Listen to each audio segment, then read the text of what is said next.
Good evening students. बेटा last time हमने जो है डिसिप्लिन पढ़ा था, आज हम पढ़ेंगे इनडिसिप्लिन। तो इनडिसिप्लिन में क्या होता है कि अनुशासन के अभाव को हम बोलते हैं अनुशासनहीनता की। मतलब जब अनुशासन ना हो, नियमों का पालन ना किया जाए, समाज की व्यवस्था एक जो है नैतिक आदर्शों का खंडन करना ही, मतलब जो समाज की परंपराएं हैं उनके नियमों को तोड़ना ही अनुशासनहीनता यहाँ पे कहलाया जाता है। ठीक है जी। इससे क्या होता है, अनुशासनहीनता से इंसान अपने मोरल वैल्यूज से दूर हो जाता है, नैतिक मूल्यों से दूर हो जाता है, वातावरण बिगड़कर छोटी छोटी समस्याओं के बिना किसी कारण हड़ताल की धमकी देने लगता है। तो बच्चे का जो बिहेवियर है बिल्कुल अलग हो जाता है। तो माध्यमिक शिक्षा आयोग के अनुसार अनुशासनहीनता के कारण स्कूलों द्वारा भी संप्रयोजन सिद्ध नहीं हो सकता। ये ऐसा माध्यमिक शिक्षा आयोग कहते हैं। भारतीय शिक्षा आयोग के अनुसार संक्षेप में बिना किसी औचित्य के कई भद्दी हड़तालें और प्रदर्शनियां हुई हैं जो हिंसा, कक्षाओं और परीक्षा भवनों से बाहर निकलने, बिना टिकट के यात्रा करने, पुलिस से टकराव, बसों और सिनेमा घरों को जलाने और कई बार अध्यापकों के प्रति असभ्य व्यवहार करने से भी प्रमाणित होती है। अब आपको हाल फिलहाल में याद होगा जो दिल्ली में दंगे हुए थे, वो इसका ही एक उदाहरण है अनुशासनहीनता का, जिससे कितना नुकसान हुआ था, कितना जो है लोगों को कष्ट झेलना पड़ा था। अब अनुशासनहीनता के प्रकार देखो जरा। तो कह रहे हैं पहला है व्यक्तिगत अनुशासनहीनता। दो भागों में बांटा गया है, व्यक्तिगत और सामूहिक अनुशासनहीनता। व्यक्तिगत क्या होता है कि व्यक्तिगत अनुशासनहीनता तब आती है जब एक या इससे अधिक छात्र शिक्षण संस्थानों के नियमों का उल्लंघन करते हैं, जैसे कि स्कूल में देर से जाना, सार्वजनिक स्थानों पर भद्दी बातें लिखना, पढ़ाई में ध्यान न देना, परीक्षाओं में नकल करना, समय पर फीस न देना, स्कूल में अनुपस्थित रहना और नियमों का उल्लंघन करना। ये है आपकी व्यक्तिगत अनुशासनहीनता। सामूहिक में क्या होता है कि आजकल शिक्षण संस्थानों में सामूहिक अनुशासनहीनता लगातार बढ़ती जा रही है। इसमें इन संस्थाओं के अधिकतर छात्र शामिल होते हैं, जैसे कि सामूहिक लड़ाई झगड़े, सामूहिक हड़तालें, राष्ट्र संपत्ति को नुकसान पहुंचाना, सब क्या है सामूहिक अनुशासनहीनता के प्रकार हैं। अब इनके कारण क्या हैं और उपाय क्या हो सकते हैं। ठीक है जी। तो यहाँ पर कह रहे हैं कि भाई अनुशासनहीनता स्कूलों की एक अन्य समस्याओं में से एक समस्या है। स्कूलों में छात्र दिन प्रतिदिन अनुशासनहीनता के शिकार होते जा रहे हैं। बच्चे स्कूल टाइम से नहीं आते हैं, बदतमीजियाँ करते हैं, लड़ाई झगड़े करते हैं आपस में। ठीक है जी। तो कारण क्या है, पहला है अध्यापकों में नेतृत्व का अभाव। कि जो अध्यापकों में नेतृत्व का अभाव है वो अनुशासनहीनता का पहला प्रमुख कारण है। ठीक है जी। कह रहे पहले अध्यापकों को जो सम्मान प्राप्त होता था वो आज के अध्यापक को नहीं होता है। अब इसी के कारण है, कह रहे देश में विभिन्न अवसरों पर छात्र कभी कभी निरंतर फैलते हुए राजनीतिक संघर्ष में भाग लेते हैं, लेकिन अध्यापक इसमें सक्रिय भाग नहीं लेते हैं, जिसके कारण छात्रों को सम्मान प्राप्त नहीं कर पाते हैं। यानी अध्यापक का स्तर समाज में दिन प्रतिदिन गिरता जा रहा है। उनकी कम आय भी इसका एक कारण है। स्कूलों में छात्रों की बढ़ती हुई संख्या के कारण अध्यापकों के साथ व्यक्तिगत संबंध समाप्त होते जा रहे हैं, क्योंकि छात्र इतने बढ़ गए हैं कि व्यक्तिगत जो एक इंटरेक्शन है वो कैसे स्थापित करेंगे। नकल की प्रवृत्ति ने भी अध्यापकों को महत्व कम कर दिया कि बच्चे जो है वो नकल करके पास हो जाते हैं। अब अध्यापक अपना नेतृत्व किस तरह से बढ़ाएं, उसके लिए हम क्या कर सकते हैं। तो पहला है कि अध्यापकों को आकर्षक वेतनमान देना चाहिए। कम वेतनमान के कारण इस व्यवसाय में योग्य व्यक्ति नहीं आ पाते हैं। इसके लिए अध्यापकों की आर्थिक स्थिति के साथ साथ सामाजिक स्थिति में सुधार होना चाहिए। उनको विशेष सुविधाएं दी जानी चाहिए। अध्यापकों के आराम के लिए अवकाश गृहों की व्यवस्था भी की जानी चाहिए। अध्यापकों को शिक्षण विधियों की जानकारी देने के लिए सेवाकालीन प्रशिक्षण प्राप्त करना चाहिए। इन तरीकों से हम इसको ठीक कर सकते हैं। उसके बाद है वर्तमान शिक्षा प्रणाली में दोष। कि जो वर्तमान शिक्षा प्रणाली है वो भी खराब है। कैसे? कक्षाओं में छात्रों की संख्या अधिक होने के कारण स्कूलों में छात्रों की व्यक्तिगत आवश्यकताओं और समस्याओं का ध्यान नहीं दिया जाता।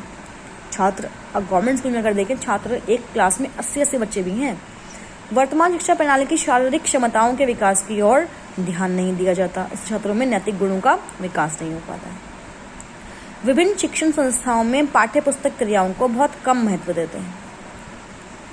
वर्तमान शिक्षा प्रणाली में परीक्षा पर अधिक बल दिया जाता है, क्योंकि छात्रों के मूल्यांकन का आधार परीक्षा है। मतलब परीक्षा लेकर ही हम देख पाएंगे कि बच्चे को आता है या नहीं आता है।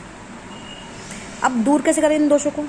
तो पहला है छात्र को पूरे वर्ष में विभिन्न कामों में व्यस्त रखकर उनमें अनुशासनहीनता को कम किया जा सकता है। शिक्षण संस्थानों में छात्रों की आवश्यकताओं को पूरा करने के लिए पाठ्यक्रम विभिन्न प्रकार का होना चाहिए। आकर्षक शिक्षण विधियों का प्रयोग होना चाहिए, जिसमें छात्रों का सक्रिय सहयोग लिया जा सकता है और अनुशासन भी हम इसमें स्थापित कर सकते हैं। उसके बाद है आर्थिक कठिनाइयों में वृद्धि। करें औद्योगिक विकास और रोजगार के पर्याप्त अवसर न मिलने पर आर्थिक कठिनाइयों में लगातार बढ़ोतरी हो रही है। इसके कारण जनसंख्या वृद्धि, बेरोजगारी और बढ़ती जा रही है, महंगाई बढ़ गई है। तो छात्र कैसे प्रभावित होते हैं? उनसे पहला है कि भारत में अधिक छात्रों को अपनी शिक्षा काल में आर्थिक संघर्ष से जूझना पड़ता है। कि मतलब अगर आर्थिक स्थिति ठीक नहीं होगी तो बच्चे स्कूल नहीं जा पाते हैं, पढ़ नहीं पाते हैं ठीक से। इससे क्या होता है, छात्रों के लिए गंभीर समस्या पैदा हो जाती है। वित्तीय अवस्था के कारण छात्रों में मानसिक तनाव भी बढ़ जाता है। अगर वो सोचते हैं पेरेंट्स के पास पैसे नहीं है तो पढ़ाएंगे कैसे हम, ठीक है जी। तो इसके लिए हम क्या कर सकते हैं कि छात्रों को छात्रवृत्ति दें ताकि उनकी पढ़ाई जो है वो सुचारू रूप से चल सके। उसके बाद क्या है, व्यक्तिगत कारण, कि शारीरिक और मानसिक रूप से असामान्य छात्र अनुशासनहीनता के शिकार हो जाते हैं और नियमों का उल्लंघन करने लगते हैं। छात्रों की बौद्धिक हीनता भी इसका कारण बनती है। छात्रों में दूषित वातावरण के परिणाम स्वरूप भी अनुशासनहीनता की भावना उत्पन्न हो जाती है, ठीक है जी। तो कह रहे हैं कि छात्रों को सभी जानकारियों के लिए रखने के लिए स्कूल में संचित अवयवों की व्यवस्था होनी चाहिए। इससे इस चीज़ को हम दूर कर सकते हैं। उसके बाद है मनोवैज्ञानिक कारण, कि बच्चे अभिभावकों और अध्यापकों के बहुत ही सख्त या नर्म व्यवहार के से बिगड़ जाते हैं। मतलब बहुत अगर सख्त व्यवहार करेंगे तो बच्चा उनकी बातों को अनसुना करने लगेगा, और मतलब बहुत नर्म हो जाएंगे तो बहुत सीरियस नहीं लेगा। तो कहना अभिभावकों और अध्यापकों के अमनोवैज्ञानिक व्यवहार से भी छात्रों में अनुशासनहीनता की भावना उत्पन्न होती है। किशोर अवस्था में बच्चे बेचैनी के कारण अव्यवस्था के शिकार हो जाते हैं और अनुशासनहीनता को उसमें फैलने लगती है। तो उसको हम ठीक कैसे करें? तो कह रहे हैं कि भाई इनका समाधान मनोवैज्ञानिक ही होना चाहिए, उससे लाभ होगा और बच्चों का जो विकास है वो उच्च दिशा में हो पाएगा। उसके बाद क्या, अनुशासन द्वंद्व के कारण।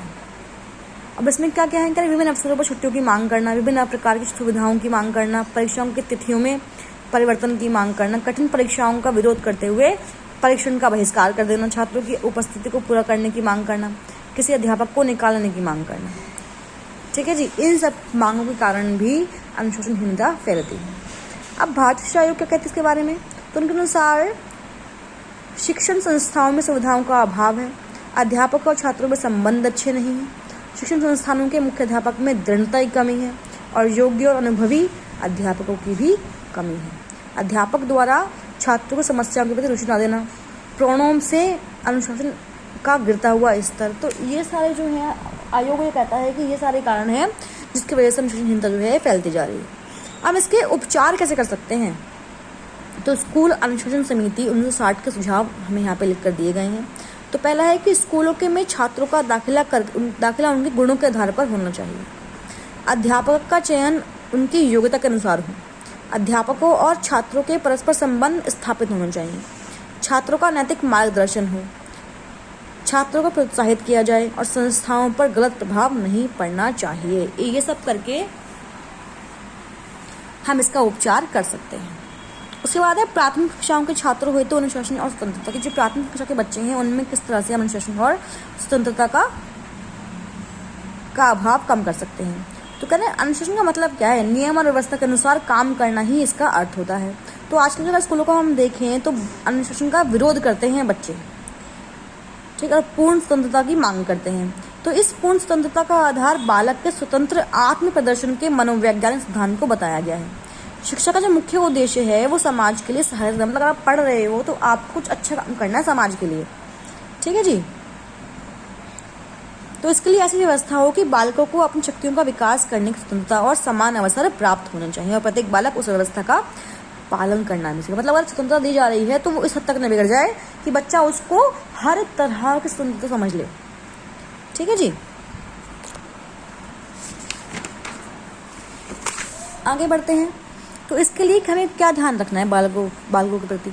अनुशासन का आधार दंड न बनकर प्रेम को बनाना चाहिए। अनुशासन का पालन ऊपरी दबाव से न करवाकर बच्चों के आंतरिक अनुशासन सिखाना चाहिए। कक्षा में पढ़ाई कार्य के अलावा बहुत सी क्रियाएं भी हों जिसमें विभिन्न रुचियों वाले बालक इंडिपेंडेंटली अपने आप को रिप्रेजेंट कर सकें। बालकों को स्वतंत्र विकास के लिए अवसर देने चाहिए ताकि बच्चा जो है उसको अपना सके और व्यवस्था ठीक होनी चाहिए, प्रबंधन में कोई कमी ना हो।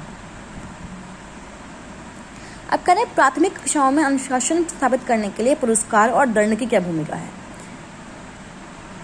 तो कह रहे हैं कि भाई स्कूल में अनुशासन और स्वतंत्रता को बनाए रखने के नियमों को यदि ठीक ठाक पालन किया जाएगा तो अध्यापक के सामने अनुशासन भंग होने की समस्या उत्पन्न ही नहीं होगी। पहली बात तो ये सही बात है कि सब कुछ अगर सही ढंग से होगा तो ज़रूरत क्या है पनिशमेंट की या किसी भी अनुशासनहीनता की। लेकिन कभी कभी क्या होता है कि समस्या उत्पन्न हो जाती है। ठीक है जी। तो इस कठिनाई को दूर करने के लिए अध्यापक पुरस्कार या दंड विधि का इस्तेमाल करता है। इसका मुख्य उद्देश्य क्या है? बालकों में अच्छी बातों को सीखने के लिए उत्साह पैदा करना। लेकिन पुरस्कार और दंड कभी भी अनुशासन स्थापित करने के आधार पर नहीं बनाए जा सकते। ठीक है जी। तो इसका इस्तेमाल भी हमें सोच समझ कर करना चाहिए। अब पुरस्कार देने का उद्देश्य क्या होता है? बच्चों को प्रोत्साहन देना, बच्चों को आत्मसम्मान बच्चों में बढ़ाना, प्रशंसा करना उनकी। अब पुरस्कार के क्या प्रकार हो सकते हैं? तो कोई उपयोगी पुस्तकें हो सकती हैं, कोई उपयोगी वस्तु हो सकती है, मेडल हो सकता है, ट्रॉफी हो सकती है। ठीक है जी। शर्त क्या हो कि पुरस्कार केवल उसी कार्य के लिए दिया जाए जिसमें लगातार मेहनत की आवश्यकता हो।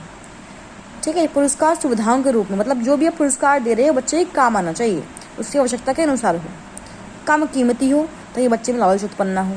व्यक्तिगत पुरस्कारों की अपेक्षा सामूहिक पुरस्कार देने चाहिए। अब दंड का उद्देश्य क्या है?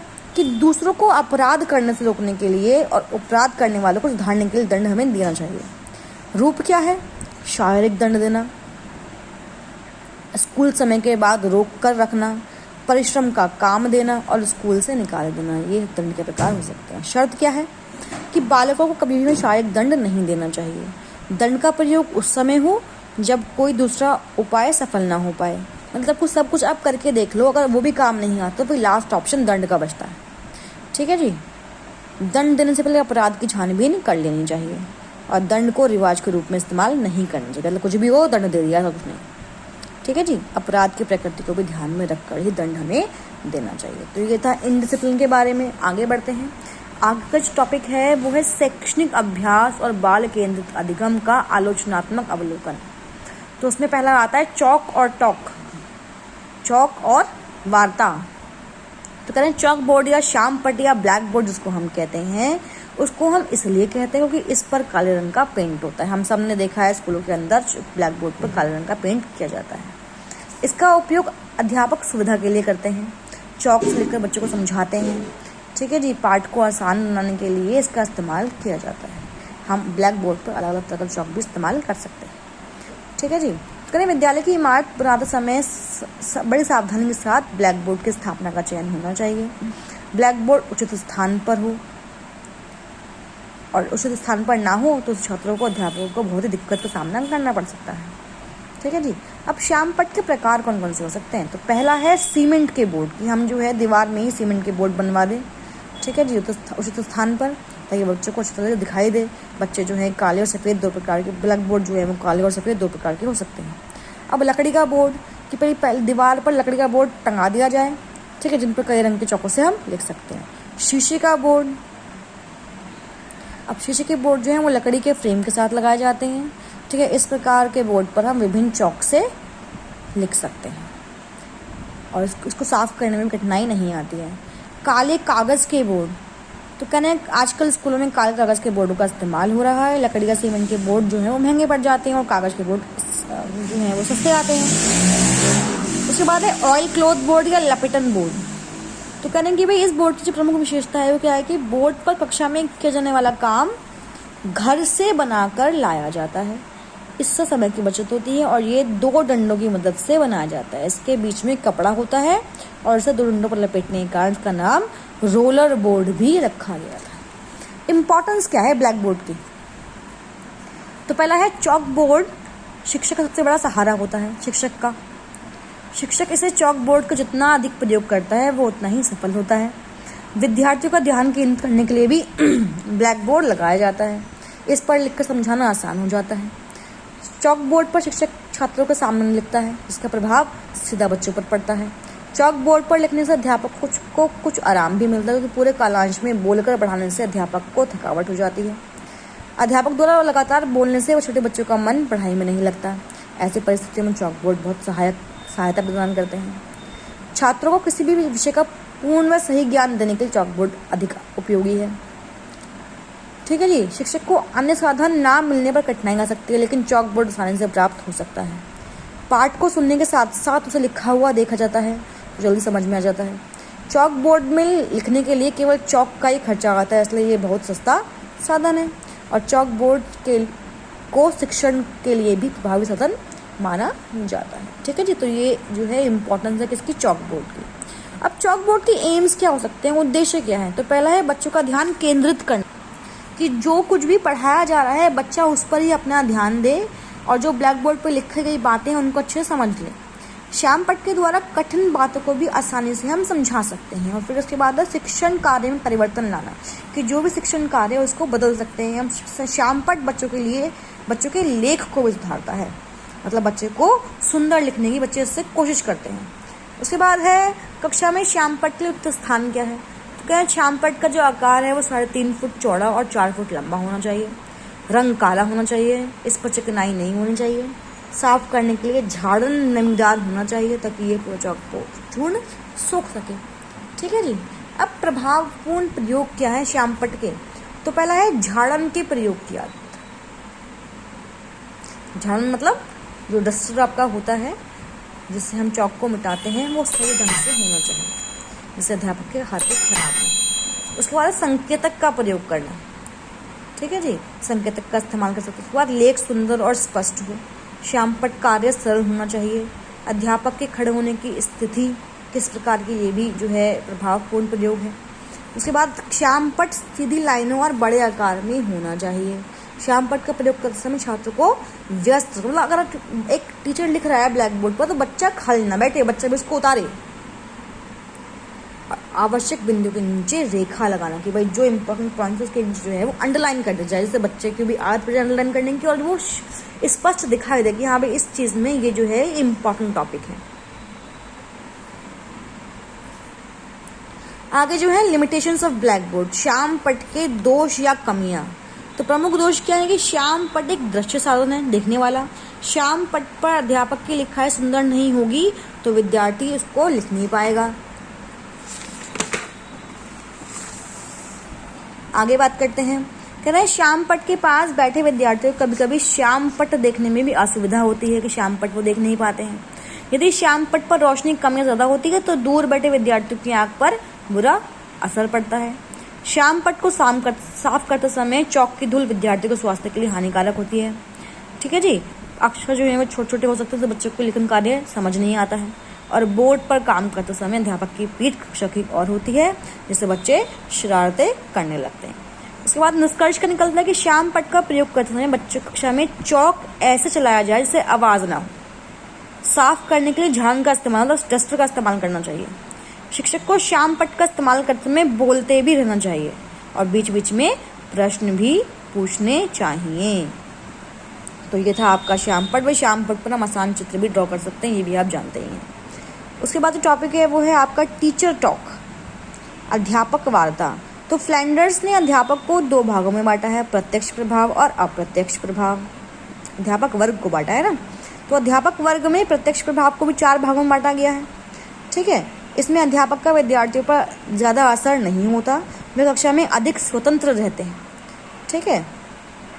तो फ्लैंडर्स ने अप्रत्यक्ष और अप्रत्यक्ष प्रभावी वर्गों का वर्णन भी किया है। तो पहला है वर्ग नंबर 1 की भावनाओं को स्वीकार करना, कि अध्यापक छात्रों की सभी भावनाओं का सम्मान करता है और भावनाओं को स्पष्ट करते हुए उनके व्यवहार में परिवर्तन लाने की भी कोशिश करता है। तो आज की शिक्षा प्रणाली में विद्यार्थियों द्वारा भावनाएं प्रदर्शित करने के लिए उन्हें दंड नहीं दिया जाना चाहिए। ठीक है जी। दूसरा है वर्ग नंबर 2, प्रशंसा करना और प्रोत्साहित करना। ये बच्चों को अच्छे काम के लिए उनकी प्रशंसा करो, उनको बढ़ावा दो, उनको प्रोत्साहित करो। फिर वर्ग नंबर 3 की विद्यार्थियों के विचारों को स्वीकार करना, उनका इस्तेमाल करना, मतलब जो विद्यार्थी जो भी सुझाव दे रहे हैं, जो भी उनके विचार हैं, उसको मानकर उसका हम शिक्षण प्रणाली में इस्तेमाल करें। और फिर वर्ग नंबर 4 है प्रश्न पूछना, कि बच्चों से जो भी पढ़ाया जा रहा है, जो भी डिस्कशन चल रहा है, उसके अनुसार प्रश्न पूछे जाने चाहिए। अब प्रत्यक्ष प्रभाव क्या है? पहला है व्याख्यान देना, कि इस प्रकार की शाब्दिक क्रिया हो जिसका इस्तेमाल सूचनाओं और विचारों को देने के लिए हम कर सकते हैं, विद्यार्थियों के सामने रख सकते हैं। फिर है निर्देश देना, कि विद्यार्थियों को कक्षा में अध्यापक द्वारा कुछ करने के लिए कहना निर्देश देना कहलाता है। फिर आलोचना करना, कि इसमें अध्यापक व्यवहार में बदलने का प्रयास करते हैं, व्यवहार को बदलने का प्रयास करते हैं, जैसे कि कक्षा से निकल जाओ, क्या और क्यों आदि इसी वर्ग में सभी आते हैं। उसके बाद अध्यापक केंद्रित समूह रचनाएं। तो इसमें क्या है कि इस प्रकार के शिक्षण व्यू रचनाओं में बहुत प्रकार के शिक्षण विधियों का हम इस्तेमाल करते हैं। ठीक है, इसमें जो है अध्यापक अधिक क्रियाशील रहता है जबकि विद्यार्थी जानकारी को सिर्फ ग्रहण करता है। विधियां कौन सी है? पहला है व्याख्या व्यू रचना। किसमें क्या होता है? पुरानी शिक्षण विधि है, ये एक आदर्शवादी विचार से प्रभावित है। आज भी इसका उपयोग महत्वपूर्ण माना जाता है। इसके अनुसार इसका प्रयोग करते वक्त अध्यापक अधिक क्रियाशील रहता है जबकि विद्यार्थी जो है वो निष्क्रिय होता है। तो उच्च कक्षाओं में इस शिक्षण विधि का सबसे अधिक इस्तेमाल किया जाता है। स्वरूप क्या है कि इस विधि में शिक्षण विद्यार्थियों के सामने पाठ्य सामग्री का प्रस्तुतिकरण करते हैं, मतलब जो बुक में लिखा गया है उसको समझाया जाता है। ठीक है जी। गुण क्या है इस विधि के? तो कहना इसका इस्तेमाल से विद्यार्थियों का ध्यान केंद्रित करने की आदत पड़ जाती है। इसमें समय और धन दोनों की बचत होती है और अधिक महंगे उपकरणों का इस्तेमाल इसमें नहीं होता है। यह विधि आसान बना देती है शिक्षण कार्य को और प्रस्तुतिकरण के लिए उत्तम विधि भी है। दोष क्या है कि इसमें केवल प्रस्तुतिकरण पर ही बल देते हैं, विद्यार्थी की ओर कोई ध्यान केंद्रित नहीं होता है। इसलिए विद्यार्थी निष्क्रिय बैठे रहते हैं, इसलिए अधिक प्रक्रिया नहीं होती है। ठीक है, ये विधि केवल उच्च कक्षाओं के लिए उपयुक्त है, छोटी कक्षाओं में इसका इस्तेमाल नहीं किया जाता है। ये एक मनोवैज्ञानिक विधि है, इसमें विद्यार्थी की रुचियों की ओर कोई ध्यान नहीं दिया जाता। सुझाव क्या है भाई? इसका इस्तेमाल करके इसका इस्तेमाल केवल योग्य अध्यापकों द्वारा ही होना चाहिए। विद्यार्थियों की रुचियों और आवश्यकताओं को भी ध्यान में रखना चाहिए। व्याख्यान देते समय बीच बीच में अध्यापक को विद्यार्थी से प्रश्न भी पूछने चाहिए। व्याख्यान केवल विषय पर ही आधारित होना चाहिए। व्याख्यान देने की गति तेज नहीं होनी चाहिए। आगे जो विधि है वो है आपकी पाठ प्रदर्शन व्यू रचना। किसमें क्या है कि व्यू रचना का इस्तेमाल तकनीकी संस्थानों, औद्योगिक प्रशिक्षण संस्थाओं में किया जाता है। स्वरूप क्या है? इस शिक्षण व्यू रचना में विद्यार्थी शिक्षण का अनुकरण करते हैं। इसमें 3 सोपान होते हैं। पहला प्रस्तावना, विकास और एकीकरण। प्रस्तावना क्या है? विषय वस्तु की प्रस्तावना दी जाती है। विकास शिक्षण बिंदु के आधार पर पाठ्य वस्तु का विकास होता है। और एकीकरण में क्या है कि पाठ्य वस्तु के एकीकरण के अभ्यास पर हम बल देते हैं। तो गुण क्या है इसके? इस विधि के दौरान शिक्षक के साथ साथ विद्यार्थी भी क्रियाशील रहते हैं। एक वैज्ञानिक विधि है कि भाई बच्चा करके सीखता है यहाँ पर, और प्रयोगों द्वारा विद्यार्थियों की अधिकांश कठिनाइयों को एकदम से दूर कर सकते हैं। अब इसमें दोष क्या है? तो इसमें क्या है, खाली अनुकरण पर हम इसमें बल देते हैं, जिसमें विद्यार्थियों की बौद्धिक चिंतन क्षमता का विकास नहीं हो पाता है। ठीक है जी, ये सभी स्तरों के लिए उपयोगी नहीं है। यह विधि अधिक खर्चीली भी, खर्चा बहुत आता है इसके अंदर। सुझाव क्या हो सकते हैं कि विद्यार्थियों के सामने प्रदर्शन करने से पहले शिक्षक को पूरा अभ्यास होना चाहिए। ठीक है जी, प्रदर्शन ऐसे स्थान पर होना चाहिए जहाँ अधिक से अधिक विद्यार्थी इसे आसानी से देख सके, और प्रयोग प्रदर्शन के दौरान विद्यार्थियों का पूरा सहयोग इसमें होना चाहिए। उसके बाद है अनुवर्ग शिक्षण व्यू रचना। कह रहे हैं कि भाई ये उपचारात्मक शिक्षण व्यू रचना मानी जाती है। इसका इस्तेमाल कॉलेजों में होता है। इस विधि का प्रयोग से छात्रों को बहुत सारे जो है एक्सपीरियंस मिलते हैं। शिक्षण व्यू रचना में शिक्षण का विद्यार्थियों की व्यक्तिगत भिन्नता को महत्व दिया जाता है। मतलब हर व्यक्ति के लिए, हर बच्चे के लिए अलग तरीके से जो है समझाया जाता है। ठीक है, इसलिए हम इसको उपचार विधि भी कहते हैं। गलतियों का सुधार इसमें होता है। 3 प्रकार के अनुवर्ग होते हैं। पहला है निरीक्षण युक्त अनुवर्ग, सामूहिक अनुवर्ग और प्रयोगात्मक अनुवर्ग। निरीक्षण में क्या आता है कि इस प्रकार के अनुवर्ग शिक्षण में छात्र निबंधों को पढ़ते हैं और शिक्षक के प्रश्नों को उत्तर देने की कोशिश करते हैं। ठीक है जी। दूसरा है सामूहिक अनुवर्ग की, इसमें शिक्षक में सामान्य स्तर के विद्यार्थियों की कठिनाइयों को दूर किया जाता है। प्रयोगात्मक में क्या है कि अनुवर्ग शिक्षण का उपयोग सामूहिक और व्यक्तिगत दोनों ही रूपों में होता है और इसमें शारीरिक कौशल के विकास के लिए अधिक काम किया जाता है। गुण क्या है इसके कि इसमें व्यक्तिगत भिन्नता के कारण विद्यार्थियों की समस्याओं का सही ढंग से समाधान हो जाता है। उसके बाद विद्यार्थियों में स्पर्धा की भावना का विकास होता है। विद्यार्थियों को अपनी समस्याओं का सही समाधान करने का अवसर मिलता है, जिससे शिक्षा के उद्देश्यों की भी प्राप्ति हो जाती है। दोष क्या है? इससे अधिक पक्षपातपूर्ण व्यवहार करते हैं। शिक्षक इसमें अधिक पक्षपातपूर्ण व्यवहार करते हैं। सभी विद्यार्थी कठिनाइयों में समान रूप से रुचि नहीं लेते हैं। एक शिक्षक सभी विषय की कठिनाइयों का समाधान नहीं कर पाता है। अध्यापक केवल अपने ही विषय में अधिक रुचि दिखाता है। सुझाव क्या होने चाहिए कि एक वर्ग में समान योग्यता वाले विद्यार्थियों को रखना चाहिए। शिक्षण को निष्पक्ष रूप से अपने कर्तव्य का पालन करना चाहिए और प्रत्येक विद्यार्थी को अपनी अपनी कठिनाइयाँ सभी विद्यार्थियों को अपनी अपनी कठिनाइयाँ व्यक्त करने का अवसर भी देना चाहिए। तो ये थी आपकी कुछ अध्यापक वार्ता की विधियाँ। अगला जो टॉपिक पढ़ेंगे वो है हमारी चाइल्ड सेंटर्ड लर्निंग। ये टॉपिक आपने पढ़ा आज, एक तो अनुशासनहीनता और दूसरा हमने पढ़ा चॉक एंड टॉक। इसको आप अच्छे से पढ़ लेंगे, जो भी आपको परेशानियाँ आती हैं वो मुझसे आके आप पूछ लेंगे। लेकिन ये 2 टॉपिक आप अच्छे से ख़त्म कर लेंगे, कल हम अगले टॉपिक को स्टार्ट करेंगे। ठीक है।